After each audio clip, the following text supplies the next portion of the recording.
Hello' viewers, আপোনালোকক সকলোকে স্বাগতম জনাইছোঁ মোৰ ইউটিউব চেনেল ব্ৰহ্মপুত্ৰ গঠনৰ পৰা। আজি আপোনালোকৰ মাজলৈ আৰু আহিলোঁ আৰু এটা সুন্দৰ ভিডিঅ' লৈ। এই সৰু সৰু পোৱালিবিলাক যে আছে, সেই পোৱালিবিলাক বিকিলে ইতিমধ্যে বিকি দিয়া হৈছে, মানে কালি হয়তো ডেলিভাৰী হ'ব আৰু। তাৰমানে আজিৰ ভিডিঅ'টোৰ যিটো উদ্দেশ্য আৰু অকণমান বহলাই কৈ আছোঁ, তাৰ আগতে অকণমান ৰিকুৱেষ্ট কৰিছোঁ যিসকলে নতুন মোৰ এই চেনেলত সকলোৱে যাতে চেনেলটো ছাবস্ক্ৰাইব কৰে। যিবিলাক কথাটো আছিলে যে এটা ছাগলীৰ পৰা কেনেকৈ ইহঁতে পইচা উপাৰ্জন কৰে। ইতিমধ্যে দেখিছে যে এই ছাগলীটোৰ পৰা গাখীৰ খাইছে, অলৰেডি পোৱালিটো বিক্ৰী দিয়া হৈছে। ইয়াতে এভাৰেজ আপোনাৰ মানে 25,000ৰ অকণমান কম আছে, 2500ৰ মানে অকণমান কম আছে, মানে প্ৰতি মানে এভাৰেজ প্ৰতিটো পোৱালি 2400কৈ বিক্ৰী হ'ল।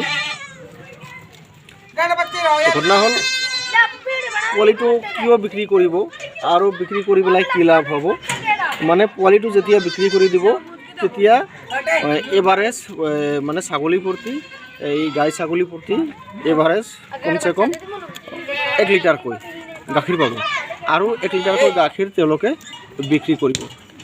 তাৰমানে যদি এমাহ বিক্ৰী কৰে তথাপি আপোনাৰ প্ৰতিদিনে 100 টকাকৈ ছাগলীটো দি থাকিব আৰু গাখীৰ পোৱালি বেছি পইচা পালে। এইটো হ'ল সিহঁতৰ টাৰ্গেট। গতিকে মই যি কথাটো ক'বলৈ ওলাইছোঁ, এই জাতৰ ছাগলী মানে ইয়াত যেনেকৈ বেনিফিট পাই আছে, নিশ্চয় আমাৰ অসমতো বেনিফিট পোৱাৰ এটা সম্ভাৱনা আছে মই ভাবোঁ।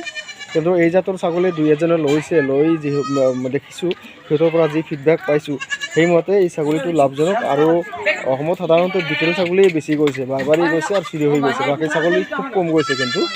কিন্তু নিঃসন্দেহে যদি এইটো ছাগলীক টাৰ্গেট কৰিব পাৰে অত্যন্ত ভাল হ'ব বুলি মোৰ আশা। বাকী ছাগলীতকৈ এই ছাগলীটো গাখীৰ দিয়াৰ পৰিমাণটো কম নহয়, এভাৰেজ মানে 1 লিটাৰকৈ গাখীৰ পাবই। আপোনালোকে দেখিছে এইটো 13-14 দিনীয়া পোৱালি, এইটো হ'ল এইবিলাক চব 13-14 দিনীয়া পোৱালি। ইতিমধ্যে পোৱালিবোৰ বিক্ৰী হৈছে।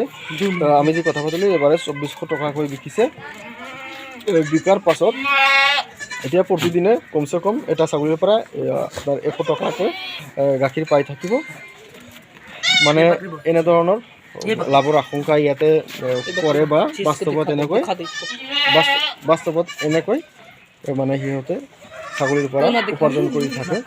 নিশ্চয় অসমতো এইটো সম্ভৱ। মানে মই যিটো জানো ধেমাজি, লখিমপুৰ বা উজনি অসমত যিমান খালী মাটি আছে আৰু তাত যদি ছাগলী পালন কৰিব পাৰে নিশ্চয় ভাল এটা লাভজনক ব্যৱসায়ত পৰিণত হ'ব ছাগলী পালন ব্যৱসায়টো। মাংসৰ ওজন, ইয়াৰ মাংসৰ ওজনটো কিন্তু কম নহয়, বহুত মাংসৰ যিটো পৰিমাণ একেবাৰে কম নহ'ব। মানে আপোনালোকে ছাগলী চাইছে, এইটো একেবাৰে সৰু ছাগলী নহয়, তাৰমানে বিকেলৰ সমানে হ'ব হয়তো। বিকেল ছাগলী যেনেকৈ একেবাৰে ঠেংঠেঙীয়া মানে একেবাৰে পাতল, সেইটো ইমান পাতল নহয়। ইয়াৰ যিবিলাক পঠা আছে, ইয়াৰ দেহত মাংস আছে, মানে হাৰ্ডিতকৈ মাংসটোৰ পৰিমাণ অকণমান বেছি হ'ব। চিৰহিত যেনেকৈ তাৰ মাংসৰ কোৱালিটি বেয়া, হাৰ্ডি বেছি হয়, এইটোত তেনেকুৱা নহয়। গতিকে এই ছাগলীটো বেলেগ ছাগলীতকৈ অত্যন্ত লাভজনক হ'ব বুলি মোৰ এটা বিশ্বাস।